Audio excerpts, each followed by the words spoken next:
الحمد لله حمدا كثيرا طيبا مباركا فيه كما يحب ربنا ويرضى، وصلى الله وسلم على النبي الرحمة وعلى آله وأصحابه ومن تبعهم بإحسان إلى يوم الدين. أما بعد. Ikhwan sekalian yang saya muliakan, mari kita melanjutkan bab ke-27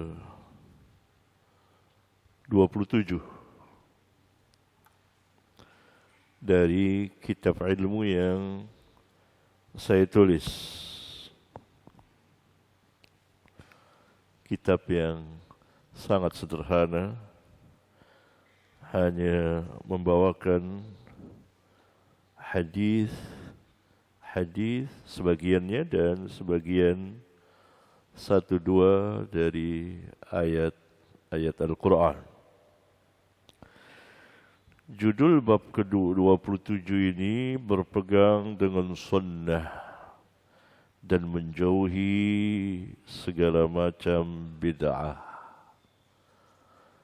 Ini judul saya nukil dari bab yang diberikan Imam Tirmidzi di kitab Jami'-nya atau sunannya. Sebetulnya yang lebih tepat kitab Al-Imam At-Tirmidzi rahimahullahu ta'ala adalah kitab Al-Jami'. Kitab Al-Jami'. Dua orang murid Al-Imam Al-Bukhari, yaitu Al-Imam At-Tirmidzi dan Al-Imam Muslim, itu sangat terpengaruh dengan gurunya dan mereka mengikuti jejaknya. Dan dua orang ini menulis kitab hadis. Ya. Al-Imam Al-Bukhari kitabnya kitab Jami', bukan kitab Sunan. Maka Imam Muslim juga kitabnya kitab Jami', dan Imam At-Tirmidzi kitabnya kitab Jami'. Hanya nukilan-nukilan atau kisah-kisah atau dialog antara guru dan murid yang merekamnya, ya, rekam dengan tulisan, itu Al-Imam At-Tirmidzi. Al-Imam Muslim tidak. Karena ada sebab, yakni terjadi perseteruan antara Al-Imam Al-Bukhari dengan sahabatnya, yaitu Muhammad bin Yahya Az-Zuhli. Sedangkan Al-Imam Muslim berpihak kepada Bukhari. Tapi Al-Imam Muslim karakternya, emosinya tinggi, emosian kalau kita bahasa keseharian, emosian tinggi gitu ya. Sehingga dua-duanya tidak dinukil lagi riwayatnya oleh Imam Muslim di kitab sahihnya. Di kitab sahihnya. Soal jawab pertanyaan tidak dinukil langsung oleh Muslim, tapi dinukil oleh yang lain. Dialog-dialog, pertanyaan-pertanyaan Muslim. Kalau Tirmidzi, maka dia langsung merekamnya dan membawakannya di kitabnya. Entah berapa banyak dia mengatakan sa'altu Muhammadan. Aku bertanya kepada Muhammad. Kadang-kadang Muhammad bin Ismail, maksudnya gurunya Bukhari. Tentang rawi ini, tentang hadis ini, penuh. Gitu. Menurut pendapat Muhammad seperti ini. Gitu. Itu direkam semua oleh Tirmidzi dan dimasukkan ditulis di kitab Jami'-nya, sehingga orang bisa tahu kisah keduanya, cerita keduanya, pertanyaan-pertanyaan Tirmidzi kepada gurunya Bukhari. Tetapi kitabnya juga masyhur dengan sebutan Sunan. Kalau dari satu sisi mirip, atau kalau dari satu sisi dia kitab jami', sama dengan Sahih Bukhari dan Sahih Muslim. Dari sisi yang lain, ulama melihat ada dinamakanlah kitab Sunan, Sunanul Arba'ah untuk mengiringi ini 4 sunan ini dari Kutubus Sittah. Sunan Abi Daud, Sunan Tirmidzi, Sunan An-Nasa'i, Sunan Ibn Majah. Ya. Ini judul diberikan oleh Al-Imam di kitab jami'nya di bagian kitab ilmu. Kemudian beliau mentakhrij atau membawakan hadis Irbad bin Sariyah yang juga saya bawakan dalam bab ini dengan membawakan lafaz dari riwayat Imam Tirmidzi. Karena judulnya saya ambil dari beliau, maka hadis Irbad yang diriwayatkan oleh beberapa imam ahli hadis, di antaranya Al-Imam Tirmidzi, maka memuliakan dan menghormati beliau. Ini adabnya, maka saya bawakan riwayat dari beliau, lafaz dari beliau. Judul bab yang beliau berikan merupakan fikih atau pemahaman beliau adalah sangat besar sekali dan menjadi salah satu asas di dalam Islam. Antara sunnah dan bid'ah, itu saja berjalan. Sunnahkah atau bid'ah?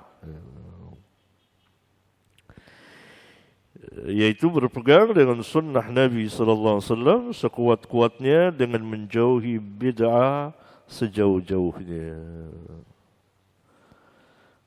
Semoga Rabbul Alamin merahmati dan meridai imam besar kita ini, salah seorang murid terbaik Imam Bukhari bersama para imam lainnya, radhiyallahu anhum jami'an. Ya, dari judul yang diberikan oleh Al-Imam menunjukkan manhaj dan aqidah Al-Imam, yani Al-Imam Tirmidzi, Salafi. Juga dari judul yang diberikan oleh Al-Imam menunjukkan bahawa tidak ada bid'ah hasanah. Sebab kalau ada bid'ah hasanah, tentu judulnya berpegang dengan sunnah dan bid'ah hasanah serta menjauhi bid'ah dalalah. Tapi tidak. Berpegang dengan sunnah dan menjauhi bid'ah menunjukkan tidak ada bid'ah hasanah.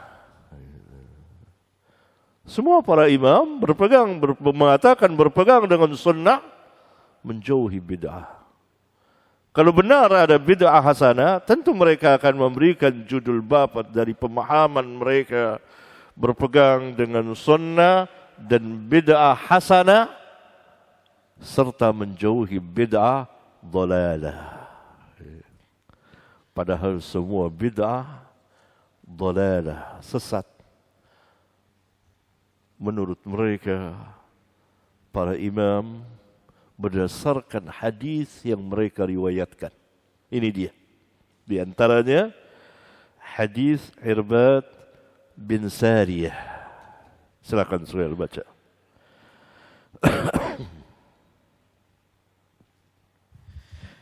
عن عرباض بن سارية قال وعظ رسول الله صلى الله عليه وسلم يوما بعد صلاة الغداة موعظة بليغة.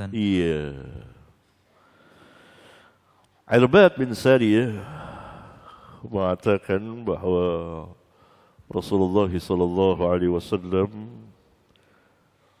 pada suatu hari pernah menasihati kami sesudah salat subuh, salatul ghada, salat subuh, dengan sebuah nasihat yang balighah, dalam sekali. Terus. ذرفت منها العيون ووجلت منها القلوب فقال رجل إن هذه موعظة مودع فماذا تعهد إلينا يا رسول الله؟ قال أوصيكم بتقوى الله والسمع والطاعة وإن عبد حبشي فإنه من يعش منكم يرى اختلافا كثيرا وإياكم ومحدثات الأمور فإنها ضلالة فمن أدرك ذلك منكم فعليه بسنة وسنة الخلفاء الراشدين المهديين عضوا عليها بالنواجذ. صحيح رواه أبو داود والترمذي وابن ماجه وأحمد والدارمي والحاكم وغيرهم. Nasihat yang membuat mata mengalirkan air mata, membuat orang menangis. Zarafat minhal uyun, yang membuat air mata mengalir. Dan hati pun takut. Wajilat minhal qulub. Maka salah seorang sahabat mengatakan, sekaligus bertanya, dia mengatakan bahwa sesungguhnya ini merupakan nasihat perpisahan. Yani seakan-akan ini nasihat perpisahan. Rasulullah SAW akan berpisah dari kita. Oleh karena itu, فَمَاذَا تَعْهَدْ إِلَيْنَا ya Rasulullah? Apa yang kau perintahkan kepada kami, wahai Rasulullah? Beliau mengatakan, usikum bitaqwallah. Selalu dimulai nasihat itu dengan ketakwaan kepada Allah. At-taqwallah, usikum bitaqwallah. Aku nasihati, yakni aku berikan, aku wasiatkan kepadamu selalu bertakwa kepada Allah. Yani takwa yang hakiki, sebagaimana Rabbul Alamin memerintahkan kita, ya ayyuhalladzina amanu taqullaha haqqa tuqatih. Takwa yang hakiki, yang sebenarnya, tentunya harus ada cahaya, nur dari Allah. Yakni kita ta'abbud, beribadah dan taqarrub, mendekatkan diri kepada Allah atas dasar nur cahaya. Yakni adanya hidayah dan cahaya dari Allah. Allah jelaskan begini jalan menuju ketakwaan. Rasulullah SAW menjelaskan begini jalan menuju ketakwaan. Maka apabila kita melaksanakan peribadatan untuk beribadah kepada Allah atau mendekatkan diri kepada Allah tanpa nur dari Allah, keterangan dari Allah, maka kita telah memasuki jalan-jalan yang bukan jalan-jalan ketakwaan. Ya, itu takwa yang hakiki. Adanya hidayah dan nur, cahaya. Yani apa yang harus kita kerjakan dalam rangka beribadah kepada Allah dan mendekatkan diri kepada Allah. Apa yang harus kita kerjakan dalam rangka beribadah kepada Allah?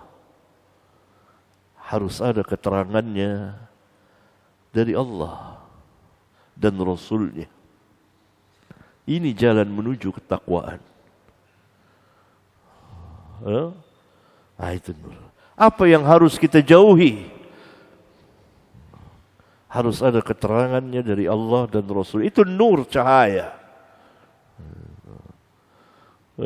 Itu hidayah dan nur. Itu takwa yang hakiki, yang sebenarnya, yang Allah Subhanahu wa ta'ala perintahkan.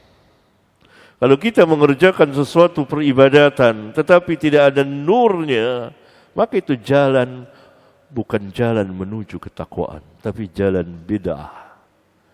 Oleh karena itu Rasulullah SAW nanti mengiringinya dengan bid'ah. Awas. Yang kedua, was-sam'i wat-ta'ati wa in abdun habasyiyun. dan hendaklah kamu mendengar dan mentaati ulil amri kamu, maknanya yang memimpin kamu, meskipun dia seorang budak dari negeri Habsyah, Ethiopia. Meskipun dia seorang budak, tapi dia pemimpin kamu, maka taatilah. Ini perintah untuk mentaati ulil amri. Yang ketiga, Rasulullah SAW memberitahukan bahawa apa yang akan terjadi nanti. Fa innahu man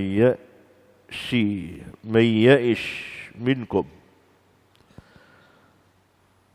Karena sesungguhnya barang siapa yang hidup di antara kamu setelah aku wafat,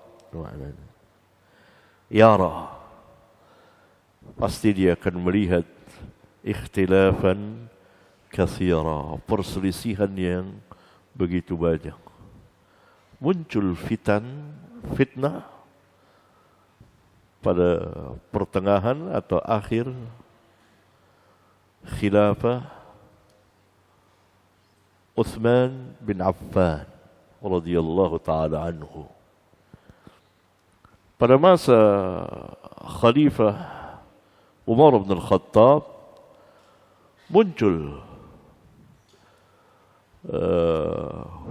paham-paham aneh dari Sobiq namanya. Dia suka mengajukan pertanyaan-pertanyaan yang aneh-aneh gitu, yang bisa menimbulkan syubhat di kalangan masyarakat. Itu berbahayanya gitu. Ini kalau begini gimana, gitu. Terus ditanya, dikorek-korek ayat Quran itu dan ini. Padahal Rasulullah SAW sudah mengatakan, zaruni ma taraktukum. Biarkan aku, jangan ditanya-tanya, selama aku membiarkan kamu. Karena yang membinasakan umat-umat yang terdahulu adalah banyaknya pertanyaan-pertanyaan mereka dan diiringi dengan ikhtilafnya mereka menyalahi al-anbiya, para nabi mereka. Jadi tujuannya bukan untuk pemahaman, tapi membuat kekacauan. Bukan untuk diamalkan. Muncul itu Sobiq, tapi dia berhadapan dengan Umar bin Khattab, maka dipanggil, dipukuli dengan pelepah korma sampai berdarah. Istirahat dulu, pukul lagi. Itu. Matilah fitnah itu. Dan diperintahkan oleh Umar, jangan seorang pun tanya dia, tegur sapa, jangan jawab salamnya, jangan ini. Hiduplah dia di dunia ini, di permukaan bumi ini sebatang kara, di tengah-tengah orang ramai. Enggak ada yang negornya, enggak ada yang jawab salam, enggak ada yang ini. Lihat mati bid'ah itu. Sampai dia tobat betul-betul. Sampai dia tobat betul-betul. Baru dikasih Umar, dikasih tahu, baru dia diajak berbicara. Padam, enggak ada. Di zaman khilafah Abu Bakar, khilafah Umar, enggak ada. Khilafah Umar hanya itu saya kira. Adapun perselisihan antar sahabat biasa itu perselisihan ilmiah. Berbeda pendapatnya antara Umar dengan Bilal dan bersama sahabat lain masalah kharat dan lain-lain. Berbedanya Umar dengan Imran bin Husain dalam masalah haji, qiran dan tamattu. Itu hal yang biasa. Hal yang biasa. Itu khilaf ilmiah di antara ulama atau di antara umara dan ulama. Tidak menimbulkan fitan. Tapi dari orang-orang seperti Sobiq akan menimbulkan kekacauan. Kalau dia melemparkan pertanyaan-pertanyaan yang bisa masuk ke hati manusia dan ke akalnya, wah benar juga ini.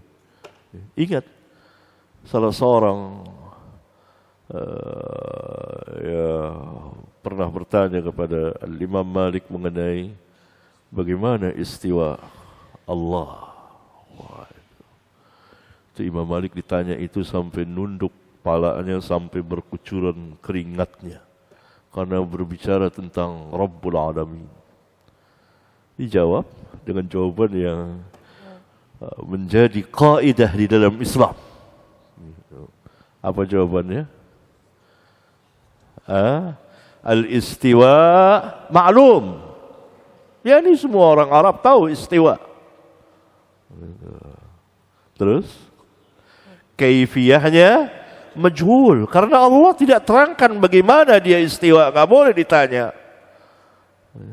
Allah hanya terangkan Allah istiwa, titik. Ketika ditanya bagaimana, sanggupkah manusia menjawabnya? Tidak sanggup. Nah, kenapa ditanyakan? Ini pertanyaan ini berbahaya nantinya. Beriman dengannya wajib, itu yang ketiga. Yang keempat, bersoal dengannya bid'ah. Yang kelima, saya mengira yang nidzon kau bukan orang baik. Perintahkan murid-muridnya usir orang ini, usir. Padam lagi bid'ah itu. Padam lagi. Harus begitu. Ya. Dulu saya pernah berhadapan, kisah saya dengan orang-orang dari firqah tanya. Salah satunya dari mahasiswa salah satu perguruan Islam, tanya tentang tafsir Al-Quran. Saya di Ma'had dulu, saya di Ma'had sering didatangi orang banyak gitu. Saya duduk di Ma'had, soal jawab. Lalu timbul seperti sobik abad ini gitu.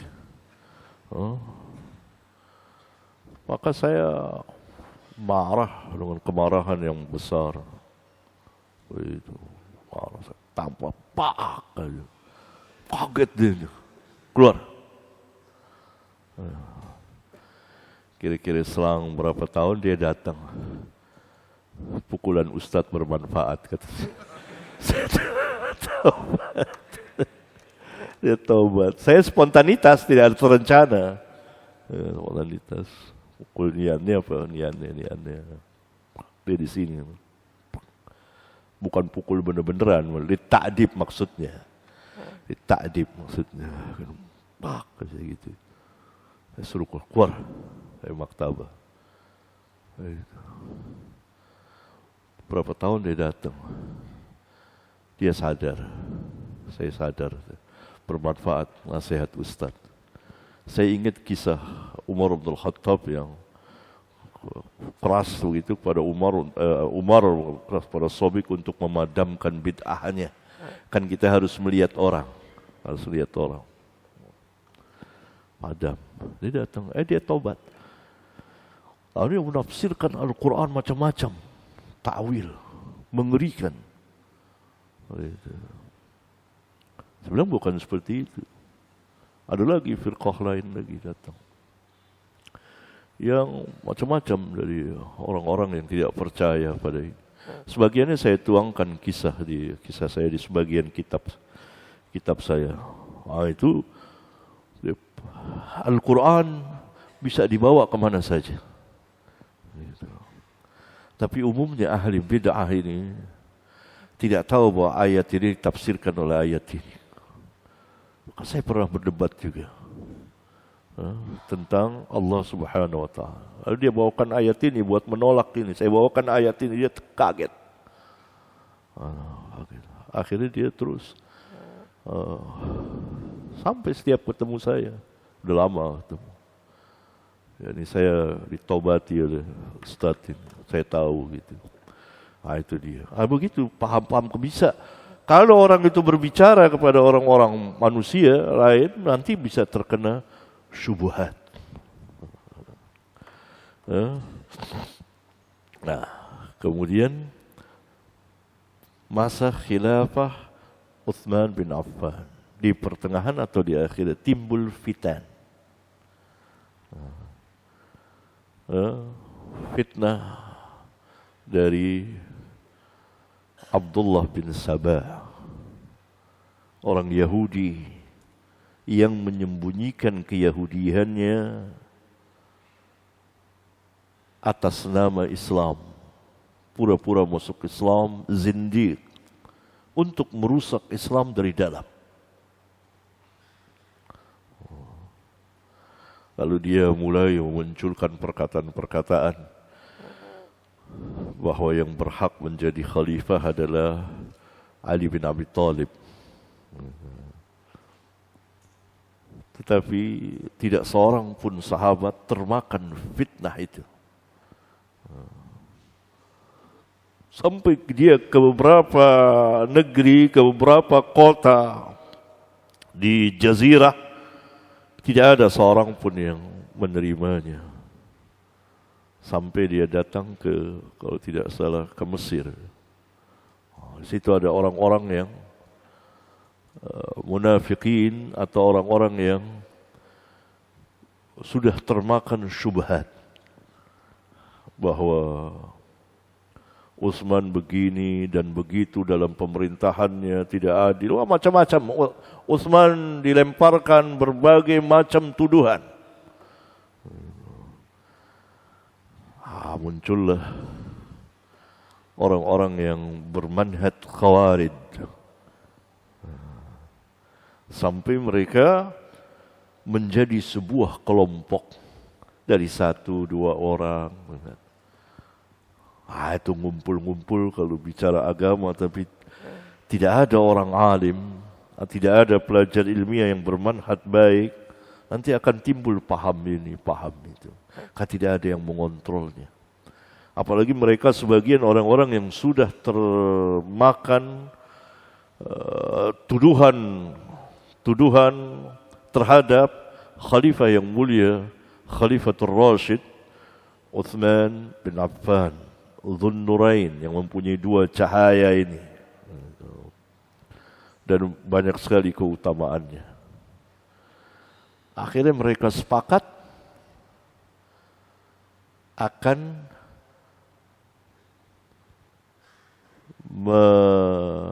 menjatuhkan dan membunuh Utsman bin Affan. Perkataan yang tidak baik itu, kalau diulang-ulang dan disebarkan ke masyarakat, maka orang-orang yang tadinya baik pun bisa terpengaruh. Ya? Mereka punya rencana jahat, tapi secara rahasia, dengan alasan menunaikan ibadah haji. Berangkatlah rombongan ini. Kita lihat itu berkumpul khawarij yang punya cikal bakal paham khawarij, ya paham khawarij. Kemudian ada nih dari Rafidah, ya, karena ini belum terbentuk benar antara khawarij dan Rafidah. Sehingga perkumpulan dari berbagai macam, dari orang-orang yang fi qulubihim marad,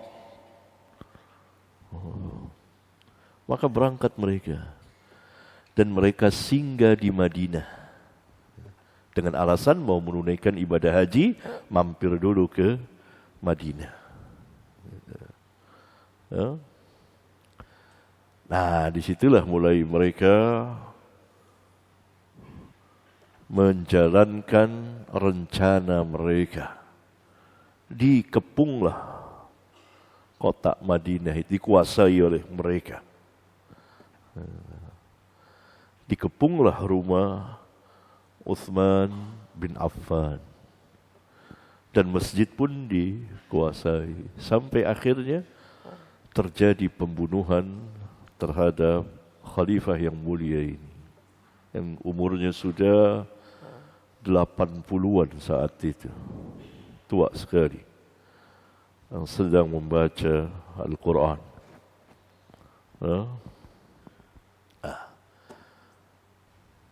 Khalifah dibunuh, masalah yang besar.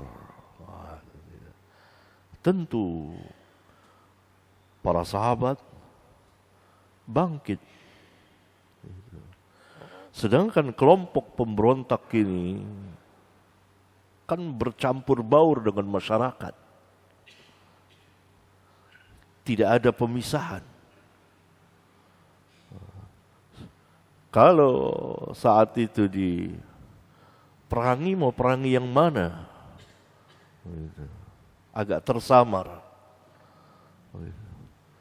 Dan kalaupun ada nyata, maka akan terjadi kekacauan di Madinah. Pakailah hukum akhaffud dararain. Dibiarkan oleh sahabat. Orang-orang itu masih menguasai, situ ada. Sebab kalau saat itu diperangi, maka hancur kota Madinah. Hancur pemerintahan. Ini fikih yang tinggi sekali dari para sahabat. Sabar mereka.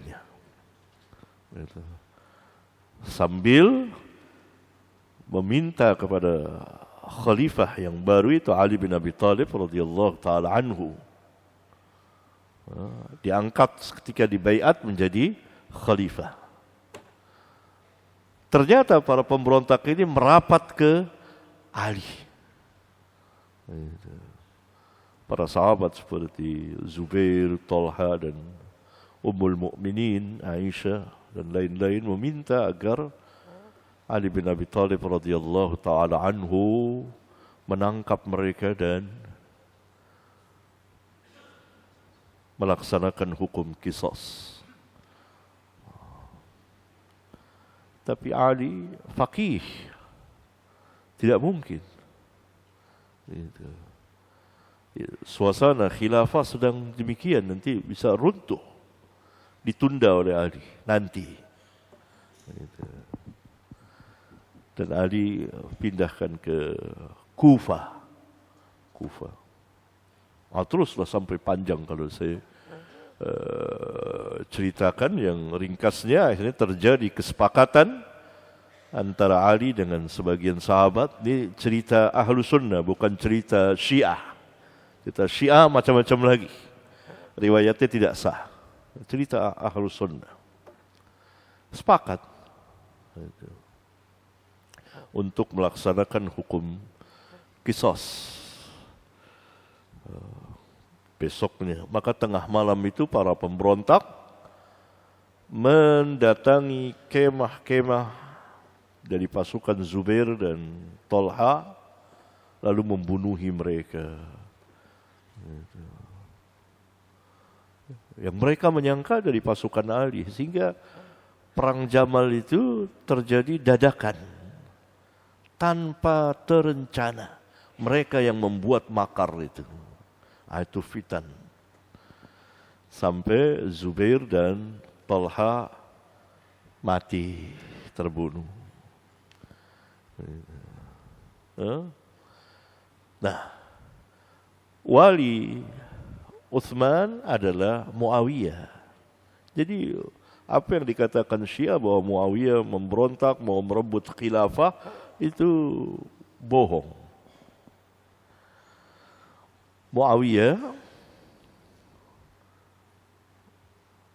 adalah wali bagi Utsman karena sepupunya. Wali bagi Utsman. Sedangkan siapa yang terbunuh, maka Allah Subhanahu wa taala menyerahkan kepada walinya untuk melaksanakan hukuman. Nas Al-Quran. Surat apa? Al-Isra. Ayat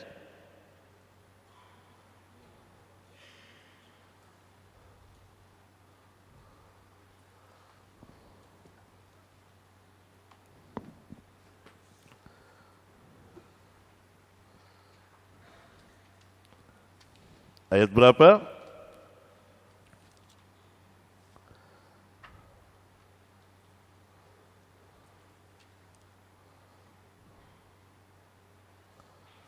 Cari ayatnya.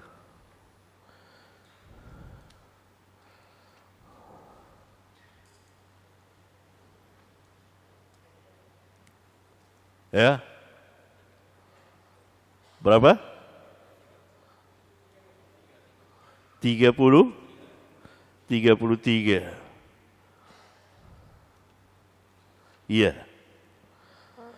Wala taqtulun nafsa allati harramallahu illa bil haqq. Larangan membunuh jiwa manusia. Dan janganlah kamu bunuh jiwa-jiwa yang Allah haramkan untuk dibunuh. Illa bil haq, kecuali dengan kebenaran, yakni diizinkan oleh Allah, boleh, dibolehkan. Di antaranya melaksanakan hukum qisas. Di antaranya lagi adalah kalau seseorang diserang oleh perompak yang mau mengambil hartanya, lalu dia membela diri dan hartanya, dan akhirnya dia membunuh orang itu, maka itu bil haq, dengan kebenaran, bil haq. Karena dia membela diri. Dia ingin dibunuh lalu dia membela dirinya. Akhirnya yang ingin membunuh dia, dia bunuh. Itu tidak ada hukuman. Itu bil haq. Ya. Selebihnya ada yang jiwa-jiwa yang Allah haramkan. Sekarang begitu banyak orang membunuh jiwa yang Allah haramkan, bahkan dipotong-potong, dimutilasi. Bahkan suami membunuh istrinya kejam-kejam sekali. Ya. Mengapa? Karena barangkali tidak masuk hidayah dan cahaya pada mereka. Harus nasihat diulang-ulang untuk takwa kepada Allah, takut kepada Allah dan seterusnya. Wa man qutila madluman, barang siapa dibunuh secara aniaya, faqad ja'alna li waliyhi sultanan, maka sungguh kami jadikan bagi walinya sultanan, kekuasaan, yakni kami berikan kekuasaan untuk membalas, kami berikan kekuasaan kepada walinya untuk membalasnya, yakni melaksanakan hukum qisas. Fala yusrif fil qatli innahu kana mansura. Menakjubkannya, Abdullah bin Abbas, Ibnu Abbas radhiyallahu anhuma, ketika terjadi khilaf antara Ali dan Muawiyah, maka Ibnu Abbas membawakan ayat ini membenarkan, ya, atau berdasarkan ayat ini membenarkan tuntutan Muawiyah. Karena Muawiyah adalah wali bagi Utsman bin Affan. Dan ini khalifah terbunuh, mazlum. Ya. Sampai pun terjadi fitan lagi, perang Siffin. Sebelumnya belum muncul nih firqah-firqah sesat, belum. Itu masing para pemberontak saja, acak. Gitu. Belum ada firqah ini firqah, tapi udah ada di situ, tapi belum terbentuk secara kelompok per kelompok. Nanti setelah perang Siffin, muncullah firqah pertama dalam Islam, yaitu Khawarij. Karena menolak majelis tahkim antara Muawiyah dan Ali bin Abi Thalib. Mereka membacakan ayat syiar mereka, inil hukmu illa lillah. Tidak ada hukum kecuali milik Allah. Mereka ini berada di pasukan Ali ketika perang antara Ali dengan Muawiyah. Ketika akan berdamai, maka mereka keluar, tidak mau majelis tahkim.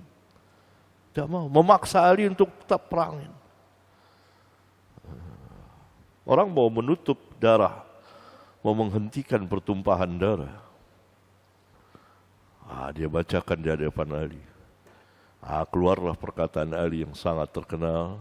Apa? Kalimatu haqqin urida biha al-batil. Itu kalimat yang hak yang kau bawakan. Tetapi yang kau maui adalah kebatilan. Ini fikih, ini faqih. Bahwa tidak setiap orang yang membawakan kalimat yang hak itu benar adanya. Kalimat itu hak. Seringkali orang tertipu di majelis-majelis sesat. Dibawakan ayat, dibawakan hadis. Padahal ayat dan hadis itu disesuaikan dengan pendapatnya.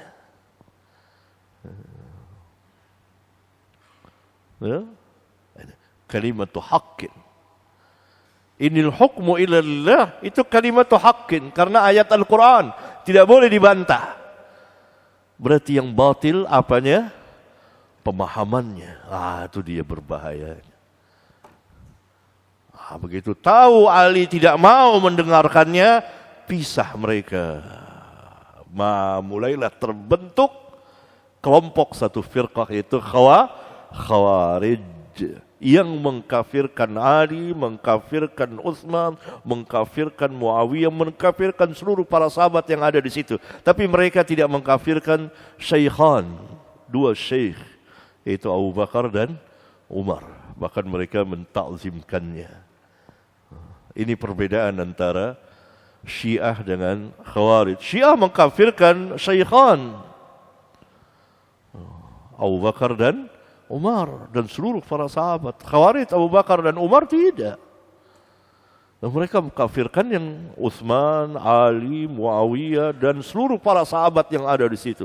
Mereka tinggal di tempat yang namanya Nahrawan, ya. Yang nanti akan diperangi oleh Ali. Bersamaan dengan itu muncullah Rafidah, Syiah. Kalau Khawarij berlebihan dalam membenci Ali, Rafidah berlebihan dalam mencintai Ali. Khawarij kemunculannya, kesesatannya disebabkan kejahilan. Sufahaul ahlam, kata Nabi. Nanti akan muncul orang yang sufaha. Sedangkan Rafidah kemunculannya bukan karena kejahilan, tapi karena kemunafikan, kezindikan. Karena tujuannya untuk merusak dari dalam. Muncul ada dua firqah itu. Dua-duanya diperangi Ali. Kalau Khawarij telah ada kelompok pasukan. Sebelum diperangi dinasehati dulu begitu. Diajak rujuk. Kita ini ikhwan dan seterusnya. Bahkan Ali mengirim orang terbaiknya, yaitu Abdullah bin Abbas. Yang Ali tahu bahwa Nabi SAW mendoakannya. Dan dia adalah sepupu Ali. Dan dia adalah ahli bait. Yaitu Abdullah bin Abbas. Berdebat dengan mereka. Itu kisahnya panjang sekali perdebatannya. Dan menakjubkan itu. Menunjukkan bahwa Khawarij memang jahil terhadap ayat-ayat Al-Quranul Karim. Sampai hari ini. Mereka tidak mengerti syariat Islam. So kalau mereka mengerti, tentu mereka tidak akan membinasakan diri mereka. Dan merusak nama kaum muslimin. Dan membunuhi kaum muslimin. Mengkafirkan kaum, menunjukkan mereka jahil terhadap ayat dan hadis, terhadap dinul Islam. Sadaqa Rasulullah SAW, sufaha wal ahlam. Mereka menganggap bom bunuh diri itu jihad. Padahal yang kena bom satpam, polisi, apalagi orang umum, ya. Atau orang asing yang sudah mengadakan perjanjian dengan negeri ini, kaum muslimin tidak boleh diganggu. Kedutaan-kedutaan tidak boleh diganggu, haram, dosa besar. Seperti itu. Yang jelek nama Islam, nama kaum muslimin. Ya. Itu jahil. Itu disebabkan kejahilan. Sudah dinasihat dikirim. Itu yang berdebat dengan Ibnu Abbas, kira-kira 2.000 orang kurang lebih itu rujuk. 2.000 orang rujuk. Ibnu Abbas hadir di tengah-tengah kita sekarang, banyak khawarij yang rujuk itu. Halimnya Ibnu Abbas itu. Nabi SAW mendoakan, Allahumma alimhul kitab. Faqihu fid din, ya paham. Kurang lebih 2.000 orang. Rujuk. Sisanya tidak. Sudah putus asa Ali. Dia selalu mengganggu, menumpahkan darah kaum muslimin, merampas, baru diperangi. Sebelumnya diajak dialog, dibuka fikrahnya, dibersihkan racun-racunnya itu. Kan tabib, ulama itu tabib, dokter. Ada yang dokter tafsir, ada yang dokter hadis. Kan Imam Muslim bilang sama Imam Bukhari apa? Tabib. Tabibul hadis. Biarkan saya mencium keningmu dan kakimu.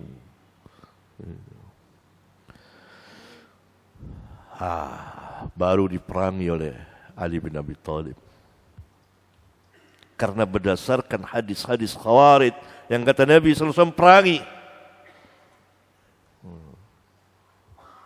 Tapi yang memerangi negara. Setelah dilakukan berbagai macam cara. Dan mereka selalu membuat kekacauan, kerusakan di permukaan bumi.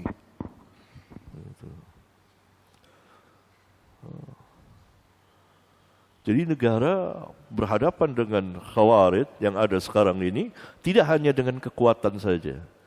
Harus kekuatan fisik, persenjataan, kekuatan ilmiah. Berhadapan dengan mereka. Sampai pernah pemerintah dulu mendatangi Syekh Ali bin Hasan rahimahullahu ta'ala. Syekh cerita sama saya, dibawa ke Nusa Kambangan, dibawa ke, tapi Khawarij malah mencelak-celak, sebagian Khawarij mencelak-celak Syekh. Dia cerita sama saya. Ada yang kata Syekh bisa paham orang, ada yang nolak. Ya. Nah itu dia. Nah, sebaliknya Rafidhah tidak mempunyai kelompok saat itu. Bertebaran. Ada kelompoknya tapi tidak berada di satu tempat. Bertebaran. Dan itu yang gulu, yang mengatakan Ali Tuhan. Ada sebagian kisahnya saya jelaskan di kitab Al-Masail jilid 13. Ali itu Tuhan. Engkau adalah engkau Tuhan. Kata Ali, jangan berhenti. Tangkap Ali berhenti. Suruh tobat sampai 3 kali. Tidak mau juga Ali perintahkan gali parit.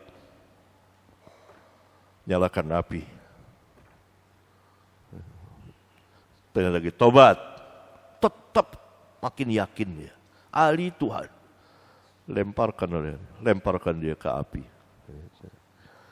Ibnu Abbas yang tahu itu lalu membawakan hadis yang Nabi SAW melarang menyiksa manusia dengan api. Kata Ali, bagus.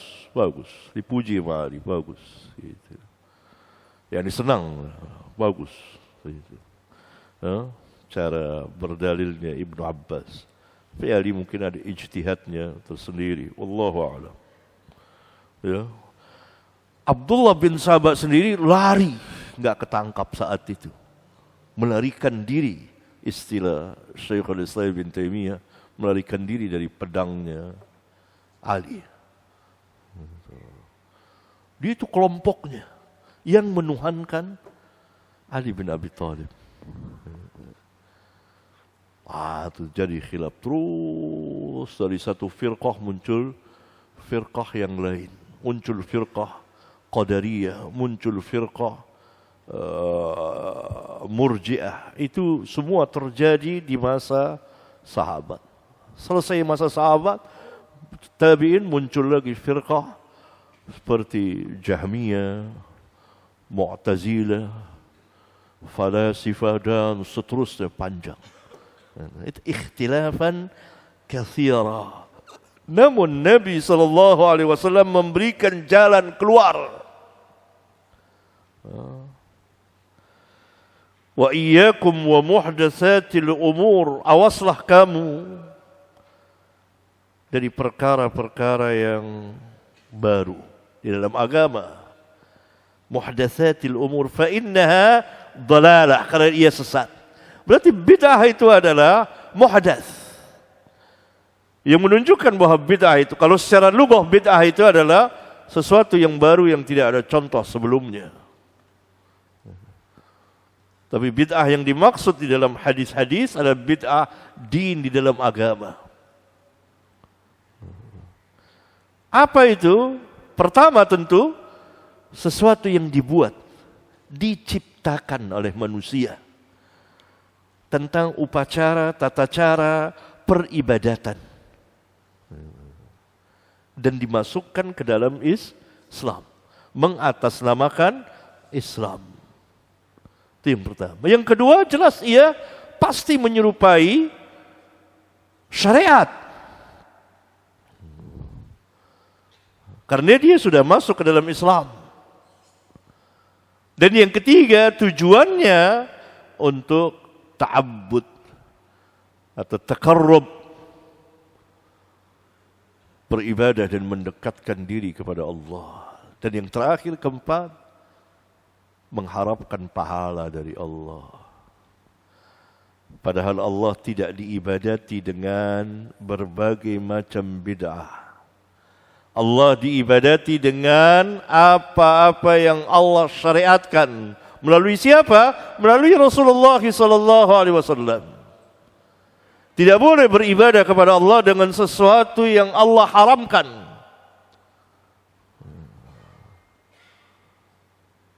Atau sesuatu yang makruh. Tidak boleh.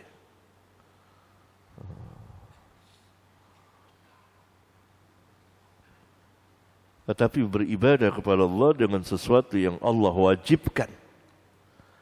Allah tidak wajibkan tapi sunat, mustahab.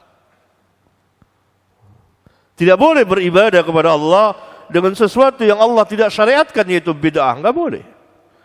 Itu tercelanya bid'ah. Berarti bid'ah itu sesuatu tata cara atau upacara, ritual yang dibuat, diciptakan oleh orang dan dimasukkan ke dalam Islam, mengatasnamakan Islam. Itu dia. Dan yang kedua, pasti ia menyerupai, menyamakan dengan syariat. Karena telah mengatasnamakan Islam. Oleh karena itu, para ulama meminta kepada Al-Qadianiyah, khususnya di Indonesia ini, untuk ganti agama. Jangan pakai nama Islam. Karena Islam tidak mengenal Nabi selain Nabi Muhammad SAW. Tidak ada Nabi setelah Rasulullah SAW. Karena mengatasnamakan Islam, ajaran ini, maka jadi ramai. Coba dia pakai agama Mirza. Agamanya apa? Agama Mirza. Selesai. Umat Islam nggak mengganggu. Jangan pakai Quran. Jangan pakai hadis Nabi SAW. Pakai Qurannya Mirza, hadisnya Mirza. Selesai. Tetapi karena mereka mengatasnamakan Islam, ini bid'ah besar. Karena bid'ah bertingkat. Tidak berada di satu tingkatan. Ada bid'ah yang sampai kepada kekufuran dan syirik. Ada bid'ah yang hanya haram saja. Ini muhdatsat. Nabi SAW menjelaskan itu. Perkara-perkara hati-hati. Karena ia dhalalah. Lagi-lagi kita temukan dalil bahawa tidak ada bid'ah yang namanya bid'ah hasanah. Faman adraka dzalika minkum, barang siapa yang menjumpai zaman itu di antara kamu, fa'alaihi, ini jalan keluarnya, fa'alaihi, maka hendaklah ia berpegang dengan bisunnati, sunnahku. Sunnahku, arti sunnah dapat ada ia mempunyai dua arti. Arti yang pertama sama dengan hadis. Setiap perkataan dan perbuatan dan takrir Nabi itu hadis. Hadis adalah setiap perkataan dan perbuatan dan takrir Nabi sallallahu alaihi wasallam. Itu hadis. Dari satu sisi arti sunnah sama. Hadis itu ada artinya hadis, ada khabar, ada sunnah, ada al-asar. Namun belakangan dimasyhurkan oleh sebagian ulama, al-asar itu adalah untuk sahabat dan tabi'in dan tabi'ut tabi'in. Itu belakangan datangnya. Belakangan. Dari ulama-ulama Maghrib kalau tidak salah saya. Ulama-ulama Maghrib ya memasyhurkan bahawa al-asar itu khusus itu. Jadi terkenal. Tapi sebelumnya al-asar itu adalah hadis. Contoh yang terbaik adalah Al-Imam Muslim. Di muqaddimahnya ketika beliau mengatakan, membawakan hadis man haddatsa anni bi hadisin, beliau mengatakan tidak ada al-athar masyhur, ini ada athar masyhur yang dibawakan hadis. Berarti dahulu ma'ruf bahwa al-athar itu hadis Rasulullah sallallahu alaihi wasallam. Belakangan baru ada yang mengatakan bahwa al-athar itu untuk sahabat dan tabi'in dan tabi'ut tabi'in dan seterusnya. Tidak mengapa. Sunnah dalam arti yang kedua itu sesuai dengan arti lughah bahasa. Jalan. At-tariqatu atau as-siratu, jalan. Yang dimaksud apa? Ya perjalanan Nabi sallallahu alaihi wasallam. Perjalanan Nabi apa? Maksudnya adalah dakwah Nabi dalam mendakwahkan Islam dan mengamalkan Islam. Nah, sunnah dalam arti yang kedua inilah yang menjadi lawan bagi bid'ah. Oleh karena itu kalau orang berjalan di atas sunnah, fulanun ala sunnah, fulanun ala bid'ah. Ya, itu. Afa'alaikum bisunnati. Kemudian diiringi dengan sunnahnya al-khulafa ar-rasyidin al-mahdiyyin. yakni Abu Bakar dan Umar dan Uthman dan Ali. Mereka ini yang mewakili seluruh para sahabat. Yakni perjalanan mereka, ijma' mereka, bukan pendapat orang per orang di antara mereka. Yakni perjalanannya para sahabat. Ini yang kita kenal dengan manhajus sahabat, yang selalu mengikuti sunnah Rasulullah sallallahu alaihi wasallam. Maka beliau mengatakan addu 'alaiha, tidak 'alaihima. Padahal yang disebut dua. Kenapa? Karena sunnah al-khulafa ar-rasyidin bukan sunnah yang berdiri sendiri, tapi sunnah mengikuti sunnah Rasulullah sallallahu alaihi wasallam. Maka hendaklah kamu menggigit dengan gigi geraham, yakni pegang kuat-kuat. Ini hadis sahih. Sebagian ahli bid'ah mendoifkannya, dia cari-cari jalan untuk melemahkannya. Tapi saya, kalau tidak salah, ada di kitab saya, kitab Riyadul Jannah, panjang lebar saya baca. Kalau enggak salah di kitab Manhaj dan Aqidah saya luaskan sedikit takhrijnya untuk menyatakan bahwa hadis ini sah. Dalam sebagian riwayat halaman 142, qad taraktukum 'ala al-bayda'i lailuha kanahariha la yazigu 'anha ba'di illa halik. Sesungguhnya aku telah tinggalkan kepadamu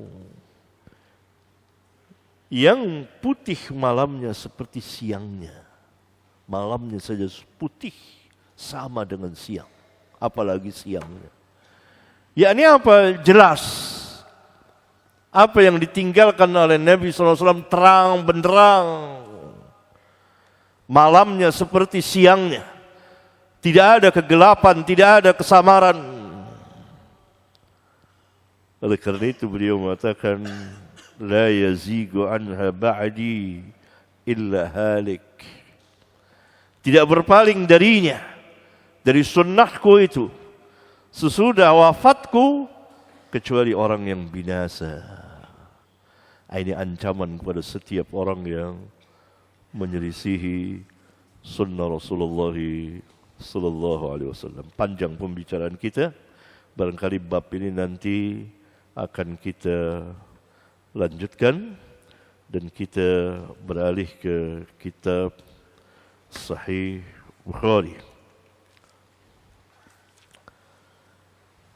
InsyaAllah ta'ala. Kan bab 33. Babul ma'il ladhi yuksalu bihi sya'rul insan. Ya. Babul ma'il ladhi yughsalu bihi sya'rul insan. Al-Imam rahimahullah ta'ala memberikan judul bab Babul ma', bab air alladhi yuksalu bihi, yang dicuci dengannya sya'rul insan, rambut manusia. Apakah air itu menjadi najis atau tidak? Yakni sisa mandi manusia atau sisa dia mencuci rambutnya, apakah tetap suci atau najis? Itu yang dimaksud. Karena di bab ini Al-Imam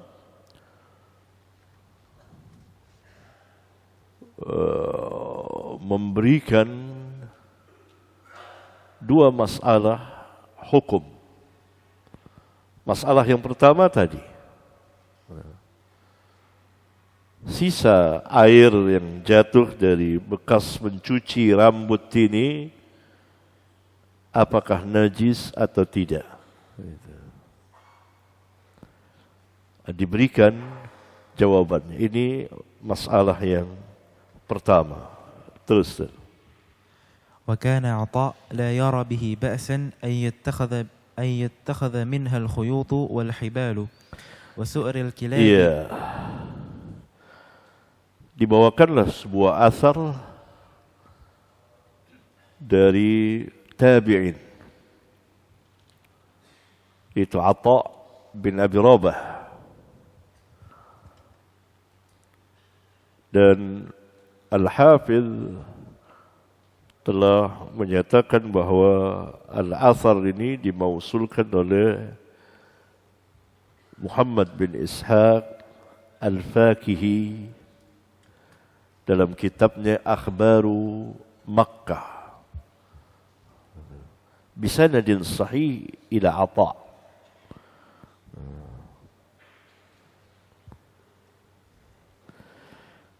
Dia mengatakan bahwa Atha berpendapat annahu kana la yara ba'san.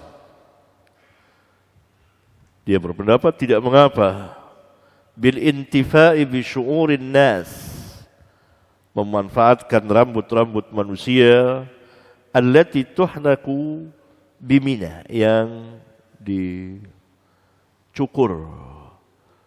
ketika di Mina tanggal 10 Zulhijjah.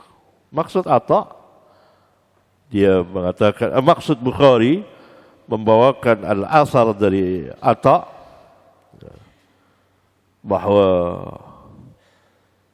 rambut manusia itu jika terpisah dari manusia tidak najis.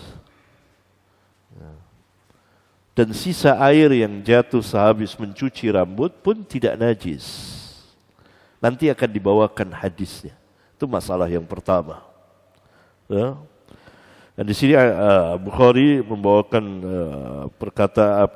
pendapat Atha, la yara bihi ba'san ay yuttakhadha minha al-khuyut wal hibal. Tidak mengapa kalau rambut itu dipakai untuk benang, tali, ya, khuyut dan hibal. Gitu. Yakni rambut-rambut manusia itu yang sudah terpisah dari manusia itu tidak najis. Dan sisa air bekas mencuci rambut juga tidak najis. Paham sudah? Itu masalah pertama. Terus. وسؤر الكلاب وممرها في المسجد Terus. وقال الزهري إذا ولغ الكلب في إناء ليس له وضوء غيره يتوضأ به. وقال سفيان هذا الفقه بعينه بقول الله تعالى فلم تجدوا ماء فتيمموا وهذا ماء وفي النفس منه شيء يتوضأ به ويتيمم. بقوله تعالى ya. Iya. Atau yaqulullah ta'ala. Biqaulillah. Yaqul di sini? Biqaulillah. Oh, itu apa? Yaqulullah. Itu yang lebih tepat saya kira ya. Masalah yang kedua tentang air liur anjing itu najis atau tidak najis. Sisa air yang dijilat oleh anjing itu najiskah atau tidak? Itu masalah yang akan dikemukakan oleh Al-Imam Al-Bukhari. Dari sini kita mengetahui bahwa pendapat-pendapat ulama itu banyak sekali. Tidak diringkas hanya pada 4 mazhab. Ada mazhab Bukhari, ada mazhab Sufyan al-Thawri, Sufyan al-Thawri, ada mazhab Sufyan bin Uyainah, ada mazhab yang lebih tua lagi yaitu Az-Zuhri, ada mazhab Atha. Dan pendapat-pendapatnya pada sebagiannya berbeda dengan sebagian mazahib. Karena orang-orang tidak membaca langsung dari kitab-kitab mereka. Jadi sekarang kita ngelihat menunjukkan bahwa permasalahan najis dan tidaknya air liur anjing itu diperselisihkan oleh ulama. Diperselisihkan oleh ulama. Tetapi apakah khilaf itu, perselisihan itu menjadi dalil? Jawabnya tidak.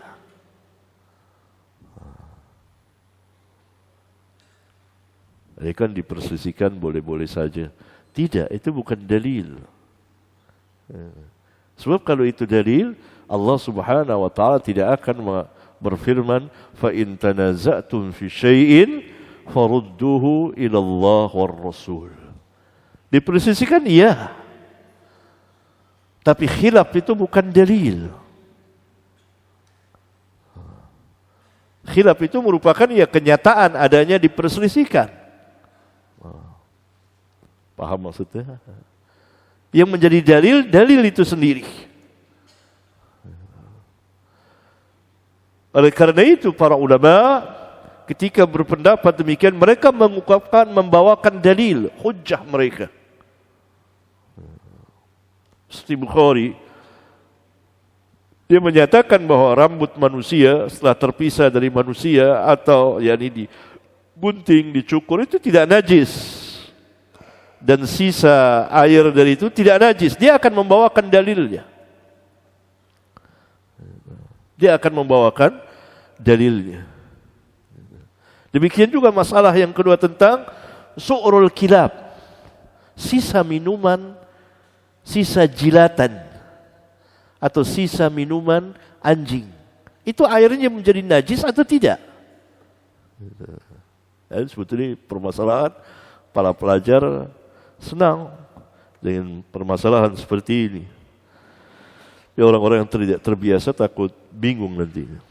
Wa mamarriha fil masjid, dan keluar masuknya anjing di masjid dulu ya, masjid dulu belum zaman Rasulullah SAW, waktu itu belum ada pintu ya, keluar masuk anjing itu. Masuk anjing itu. Kadang-kadang dia kencing di dalam situ. Kalau sekarang tentu diusir dan nggak bisa lagi.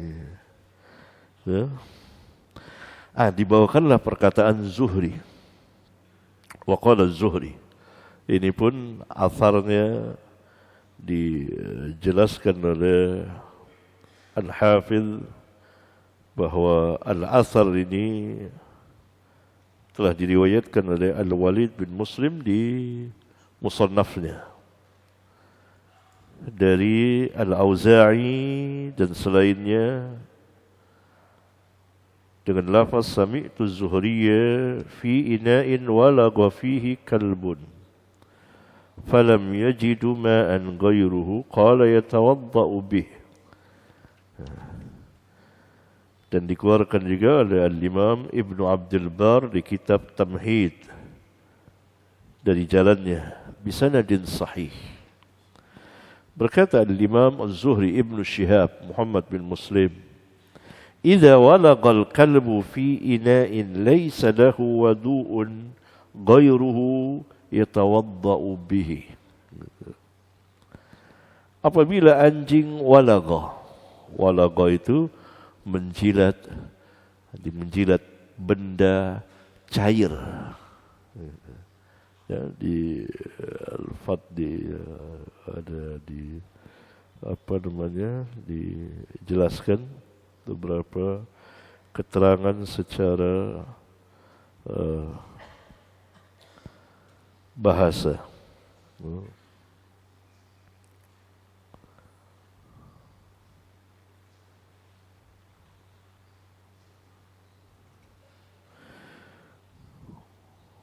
Idza walagha wa huwa al-ma'ruf fil lughah, sudah terkenal dalam lughah, yuqalu walagha yalagu bil fathi fihima idza shariba bi tarfi lisanihi. Walagha maknanya apabila anjing itu minum dengan ujung lidahnya, yang kita sering lihat menjilat-jilat dia itu. Au adkhala lisanahu fihi faharrakahu, atau dia memasukkan lidahnya ke air dan dia menggerak-gerakannya dan seterusnya. Ya. Kemudian juga ada syariba, hampir sama ya, sama.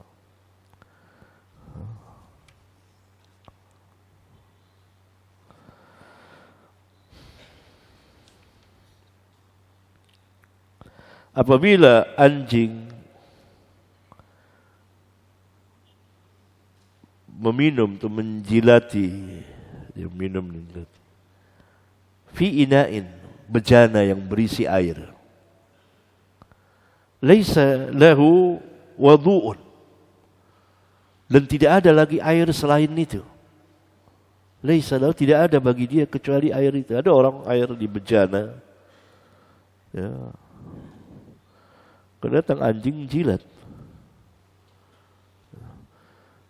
sedangkan air yang selain itu tidak ada lagi. Selain itu tidak ada lagi air untuk dia pakai berwudu. Tidak ada air wudu selain itu. Yatawadda'u bihi, maka dia berwudu dengan air itu. Menunjukkan bahwa Az-Zuhri berpaham bahwa jilatan air anjing itu tidak menajiskan air tersebut. Itu tersebarlah pahamnya dan sampai kepada Sufyan Ats-Tsauri.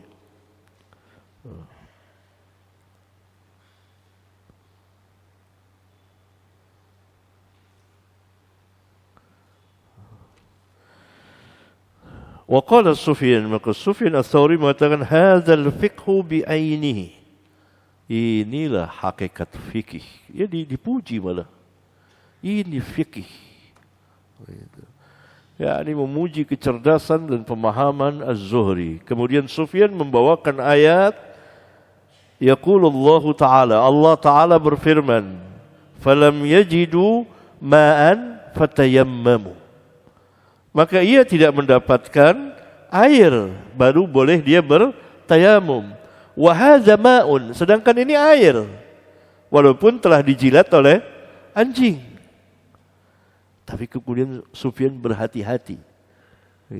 Wa fin nafsi minhu syai'un. Pada diriku ada sesuatu, yakni yang meragukan, masykuk. Oleh karena itu dia tambah dengan fatwanya, yatawadda'u bihi wa yatayammam. Ya. Dia boleh berwudu dengan air itu, kemudian setelah wudu dia bertayamum. Ya, dia bertayamum. Karena permasalahan najis dan tidaknya air liur anjing itu diikhtilafkan oleh al-ulama. Maka dia ikhtiyat, kehati-hatian, maka dia boleh berwudu di situ. Kemudian setelah wudu dia bertayamum. Ini pendapat-pendapat ulama begitu banyak. Ya. Kita baca kitab seperti kitab ini, kitab-kitab para imam yang lain, ada muncul pendapat-pendapat seperti itu. Ya, ini kenapa Az-Zuhri berpendapat seperti itu? Karena masing ada air. Dan Rabbuna mengatakan, falam yajidu ma'an. Sufyan sendiri memuji Az-Zuhri, tetapi ketika mengamalkan dia syak. Dia ragu. Dia katakan sendiri, wa fil nafsi minhu syai', menunjukkan bahwa masing-masing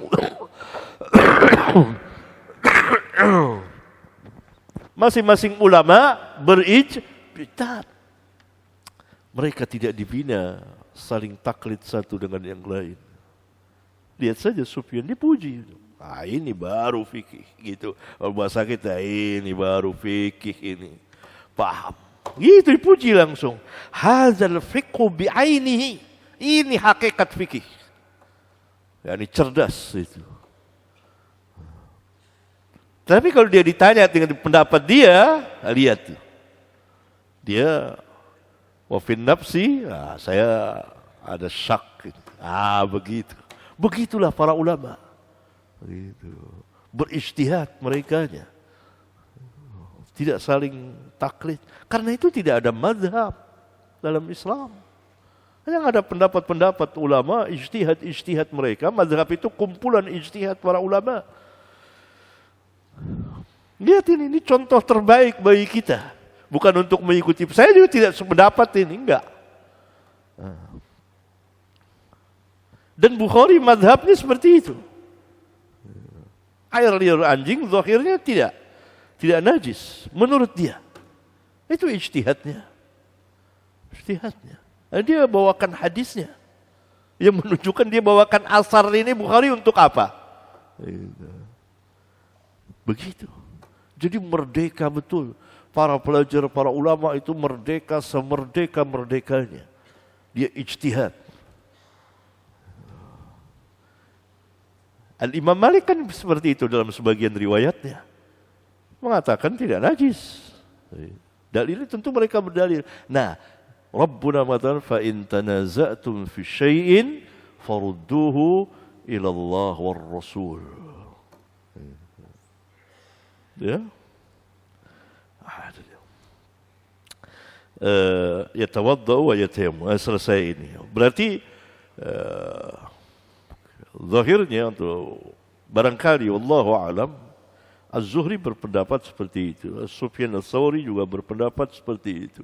Bukhari juga berpendapat seperti itu. Nah, sekarang dan saya tahu persis dari penelitian saya terhadap Al-Imam. Saya tidak apa yang dia bawakan, tapi saya tahu manhaj ilmiahnya. ketika saya mempelajari karangan-karangan para imam, saya pelajari manhajnya. Kata-katanya tentu saya tidak hafal. Salah satu sifat yang kuat sekali dari Bukhari, kalau dia berpendapat sesuatu, maka dia akan serang orang dengan sejumlah dalil. Itu. Dia bawakan sejumlah dalil. Ini dia. Ini pendapat saya, ini dalilnya. Nah, sekarang kita lihat yang pendapatnya, masalah yang pertama tadi. Dibawakan 2 buah hadis. Silakan Suhail baca. حدثنا مالك قال حدثني إسرائيل عن عاصم عن ابن سيرين قال قلت لعبيدة عندنا من شعر النبي صلى الله عليه وسلم أصبناه من قبل الأنس أو من قبل أهل أنس فقال لأن تكون عندي شعرة منه أحب إلي من الدنيا وما فيها. مالك بن إسماعيل عاصم بن كليب ابن سيرين هو محمد بن سيرين. Al-Imam rahimahullah ta'ala meriwayatkan dengan sanadnya sampai kepada Ibnu Sirin, yakni Muhammad bin Sirin. Dia berkata, qultu li Abidah, aku bertanya kepada Abidah, itu Abidah Ibnu Amr As-Salmani, salah seorang pembesar tabi'in, mukhadram. Masuk Islam sebelum wafatnya Nabi sallallahu alaihi wasallam, 2 tahun sebelum wafatnya Nabi. Masuk Islam dia. Nah, saya pernah ceritakan mukhadram ya. Itu. Tapi dia tidak bertemu Nabi sallallahu alaihi wasallam. Muhammad bin Sirin berkata kepada Abidah, "Indana min sya'ri Nabi sallallahu alaihi wasallam asabnahu min qibali Anas atau min qibali ahli Anas." Kami mempunyai rambut Nabi sallallahu alaihi wasallam yang kami dapati ia dari Anas atau dari keluarga Anas. Faqala, maka Abidah berkata kepada Muhammad bin Sirin, li'an takuna indi sya'aratun minhu ahabbu ilayya minad dunya wa ma fiha. Sungguh, kalau aku mempunyai sehelai rambut Nabi SAW lebih aku sukai dari dunia dan segala isinya. Hadis ini dibawakan oleh Bukhari untuk menjelaskan bahawa rambut manusia tidak najis. Diambil contoh yang tertinggi dari Nabi yang mulia SAW. Ada sebagian orang membantah bahawa itu kan khususiyah Nabi. Hukum asal sama. Rambut Nabi SAW dengan rambut manusia lain. Kecuali kalau ada dalil yang mengkhususkannya. Jadi karena tidak najis, karena itu rambut Nabi SAW. Jadi tidak najisnya karena itu rambut Nabi. Oh, dibantah. Ini pendapat sangat lemah. Karena untuk menentukan ini kekhususan bagi Nabi SAW, diperlukan dalil yang sahih. Oleh kerana itu Al-Imam Al-Bukhari membawa contoh atau dalil yang tertinggi manusia termulia Nabi SAW, yang menunjukkan bahawa rambut Nabi dengan rambut manusia lain sama, yakni tidak najis. Tidak najis. Rambut manusia itu tidak najis. Terus. حدثنا محمد بن عبد الرحيم قال حدثنا سعيد بن سليمان قال حدثنا عباد عن ابن عون عن ابن سيرين عن أنس أن النبي صلى الله عليه وسلم لما حلق رأسه كان أبو طلحة أول من أخذ من شعره. محمد ابن عبد الرحيم ابن أبي زهير البغدادي ثقة حافظ. سعيد بن سليمان الضبي أبو عثمان الواسطي ثقة حافظ. عباد هو ابن العوام الواطي ثقة. ابن عون هو عبد الله بن عون. Al-Imam rahimahullah ta'ala meriwayatkan juga dengan sanadnya sampai kepada Muhammad bin Sirin.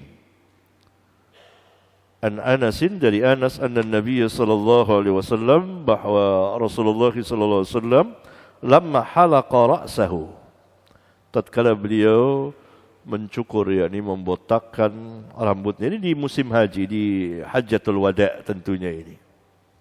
Karena Abu Talha awwala man akhadha min sya'arihi, adalah Abu Talha orang pertama yang mengambil rambut Rasulullah sallallahu alaihi wa ala alihi wasallam. Tentu sekarang sudah tidak ada lagi. Karena zatiyah Nabi berbeda dengan zatiyah yang lainnya. Orang bertabarruk saat itu para sahabat. Ya. Nah, dua hadis ini dibawakan dan tadi dapat dari keluarga Anas, jelas dari Abu Talha ini. Karena Abu Talha adalah bapak tiri, atau sekarang bahasanya bapak sambung Anas.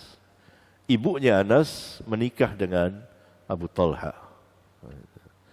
Oleh karena itu rambut itu ada di keluarga Anas. Nah, ini masalah pertama selesai.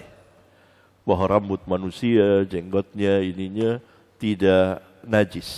Dan sisa air yang bekas mencuci tidak najis. Nah, sekarang masalah yang kedua. Silakan Suhail baca.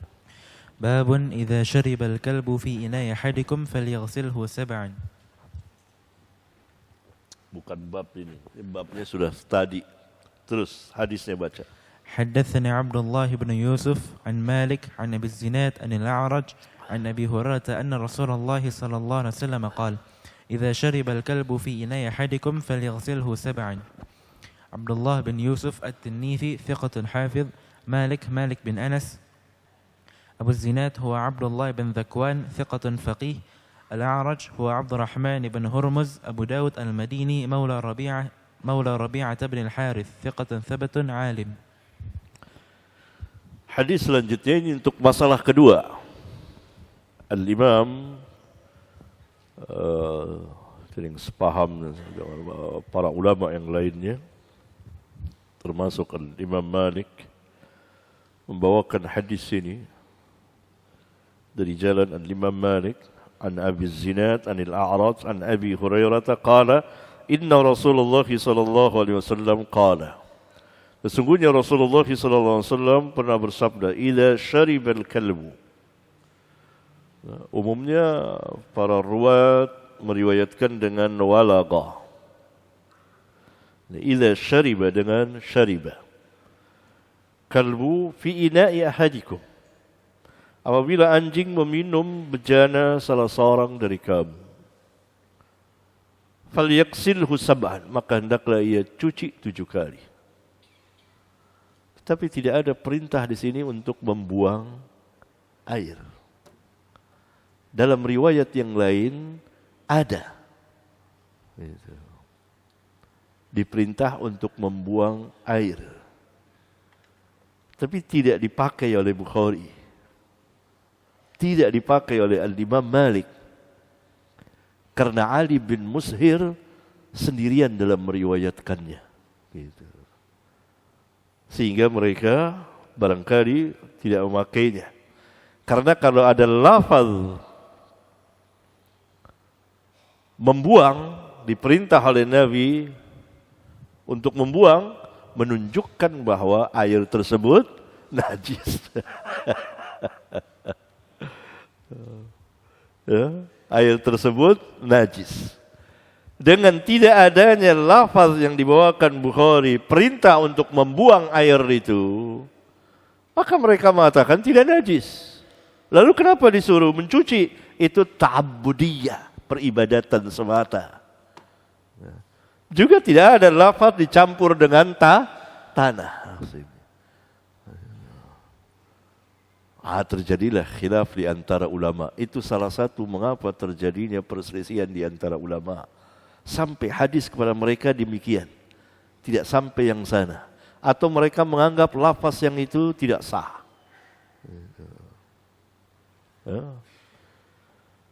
Ini apa namanya? Bagaimana itu kawan-kawan yang menganggap bahwa kalau ada sebagian rawi menyendiri, rawi lain tidak meriwayatkannya, maka ditolak riwayat itu. Walaupun rawi itu thiqah. Kalau mereka istiqomah, maka mereka pun harus menolaknya ini. Paham nggak maksud saya? Iya kan? Mereka harus menolaknya ini. Karena di sini dibawakan oleh Al-Hafidh untuk yang bawa Fathul Bari bisa. Wazada Muslim wan Nasa'i. Al-Imam Muslim dan Nasa'i menambahkan dalam riwayatnya min tariq Ali bin Mushir, dari jalan Ali bin Mushir, anil A'mash an Abi Saleh wa Abi Razin an Abi Hurairah fi hadzal hadis falyurikhu. Ketemu? Qauluhu fi ina'i ahadikum. Lihat. Al-Imam Muslim dan Al-Imam Nasa'i memberikan ziyadah, tambahan lafaz dari sabda Nabi SAW, hendaklah air itu dibuang.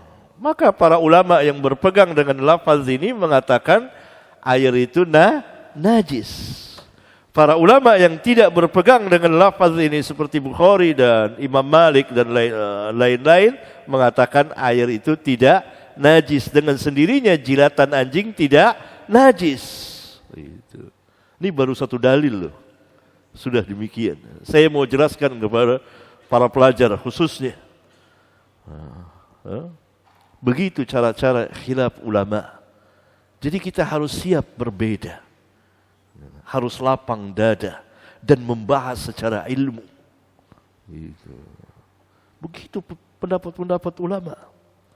Nah ini dikatakan najis dan seterusnya. Kemudian lakin qala an-Nasa'i, kata Al-Hafidh, akan tetapi an-Nasa'i setelah meriwayatkan hadis ini mengatakan la a'lamu ahadan taba'a Ali bin Mushir ala ziyadati falyurikhu.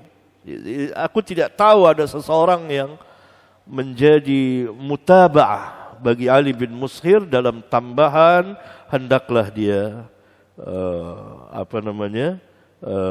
membuang air tersebut. Ada lagi yang mengatakan bahwa itu tidak mahfuz, riwayat itu tambahan itu tidak mahfuzah. Kemudian Imam Ibn Abdul Bar mengatakan lam yadhkur al-huffadhu min ashabil a'mash ka Abi Muawiyah wa Syu'bah. Itu. Dan seterusnya. Walhasil lafaz itu diperselisihkan oleh ulama. Al-Imam Muslim mensahihkannya. Para ulama lain mensahihkannya. Kalau Ali bin Mushir rawi yang thiqatun, yang wajib diterima ziyadahnya walaupun dia sendirian. Walaupun bertentangan dengan Syu'bah dan Abu Muawiyah. Bahkan Nasa'i mengatakan saya tidak tahu ada seseorang yang beritahu. Ali bin Mushir doang sendirian. Al-Hafidh membawakan ada selain Ali bin Mushir, juga ada siapa?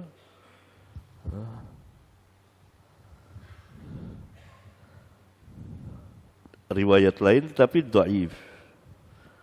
Ada yang mengatakan yang sahih mauquf, yang tidak ada marfu. Tidak ada marfu. Yang mauquf ada yang sahih gitu. Yang marfu tidak ada. Tidak ada. Nah, itulah makanya terjadi perselisihan. Kemudian juga permasalahan falyaksilhu tidak disebut dalam riwayat ini dicampur dengan tanah. Dalam riwayat yang lain diterangkan ulahunna bitturab. Yang pertama dicampur dengan tanah. Gitu. Ya.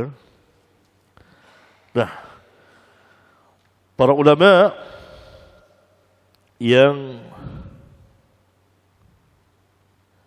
mengatakan bahwa jilatan anjing itu atau air liur anjing itu najis dan air yang dijilat itu pun najis, maka wajib dibuang berdasarkan tambahan tadi. Falyurikhu, hendaklah dia membuangnya dan mereka menerimanya. Karena dengan dibuangnya menunjukkan najisnya. Kemudian mereka pun memakai sebagian riwayat dan tidak dikeluarkan oleh Al-Imam Al-Bukhari. Bukhari tidak meriwayatkannya. Yaitu dengan lafaz yang kita kenal dan dibawakan oleh Al-Hafidh di kitabnya Bulughul Maram yang menunjukkan bahwa beliau berpaham air liur anjing itu najis, yaitu tuhuru ina'i ahadikum idza walagha fihi al-kalbu. Tuhur ada lafaz tuhur di situ. Sucinya. Berarti lawan dari suci apa? Tidak suci, najis. Ada lafaz seperti itu. Dan lafaz inilah yang dipegang oleh ulama karena datang dari hadis yang sahih untuk menjelaskan bahwa air liur anjing itu najis. Itu pembicaraannya di satu hadis itu. Adakah dalil yang lain bagi ulama yang mengatakan tidak najis? Mereka membawakan berapa dalil. Saya tidak cukup waktunya bagi saya untuk menjelaskannya. Nanti antum tambah berat. Ya.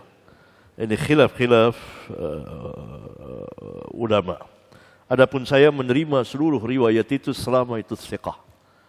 Kalau pendapat saya selama itu thiqah walaupun dia sendirian dan tidak ada tanda-tanda yang melemahkannya, maka diterima riwayatnya itu. Adapun Bukhari dia punya mazhab tersendiri lain lagi. Kuat lagi. Dia akan bawakan lagi dalil. Dalil ini tidak cukup, dia bawakan dalil lagi. Dalil itu tidak cukup, dia bawakan dalil lagi. Saya tahu persis Al-Imam itu. Ya. Kalau dia berpendapat sesuatu, maka akan dia serang orang dengan seluruh dalil yang ada pada dia. Hebat. Tidak ada ulama seperti itu. Luar biasa. Ya. Itu tapi ijtihadnya. Bisa benar, bisa juga salah. Maka nanti akan kita bahas, ini belum berakhir. Nanti pengajian kita akan saya liburkan dulu. Nanti apabila ada pengumuman masuk, nggak usah ditanya-tanya kayak anak kecil ya. Anak kecil. Jadi dewasa dong, dewasa kecil. Dan tanya-tanya kayak anak kecil minta permen sama abahnya. Ada pengumuman pengajian masuk. Siapa yang mau datang silahkan. Tidak diharuskan, tidak diwajibkan. Sampai di sini. Ya. Subhanakallahumma wa bihamdika asyhadu an la ilaha illa anta astaghfiruka wa atubu ilaik. Wassalamu alaikum warahmatullahi wabarakatuh.